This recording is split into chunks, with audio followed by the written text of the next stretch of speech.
হাঁসের ডিম ভুনা। আসসালামু আলাইকুম।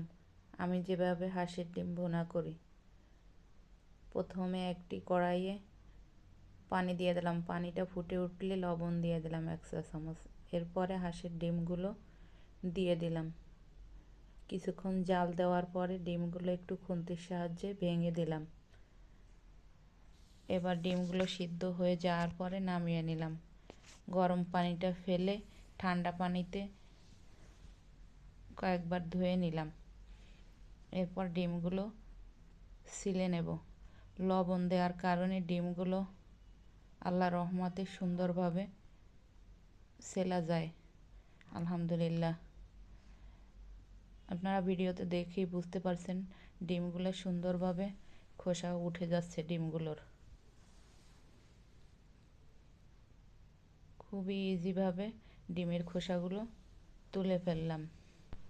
ডিমের খোসাগুলো সুন্দরভাবে না উঠলে রান্না করতেও ভালো লাগে না। সবগুলো ডিমের খোসা ছিলে ফেলার পরে একটু লবণ দিয়ে দিছিলাম, লবণটা স্কিপ হয়ে গিয়েছে। তারপর হলুদ গুঁড়ো দিয়ে ডিমগুলোর গায়ে মেখে নিলাম।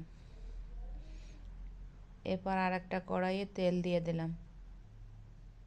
তেল দিয়ে লবণ হলুদ মাখা ডিমগুলো কড়াইয়ে দিয়ে দেব।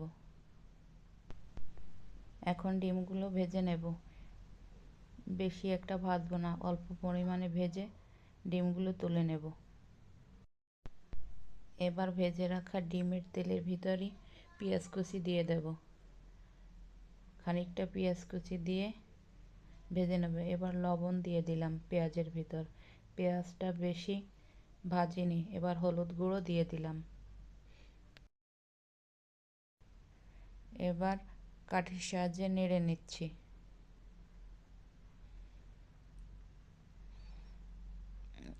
সামান্য পানি দিয়ে দিলাম, কারণ বাটা মশলা ব্যবহার করব এজন্য। পেঁয়াজ বাটা দিয়ে দিলাম, সামান্য জিরা বাটা দিয়ে দিলাম, সামান্য আদা বাটা দিয়ে দিলাম, 1 চা চামচের মতো মরিচ বাটা দিয়ে দিলাম। মশলাগুলো ভালোভাবে কষানোর পরে ডিমগুলো দিয়ে দিলাম। ডিমগুলো দিয়ে ঢাকনা দিয়ে দিলাম।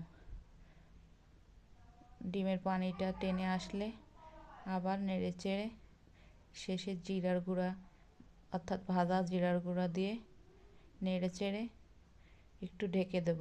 এরপর চুলাটা বন্ধ করে দেব।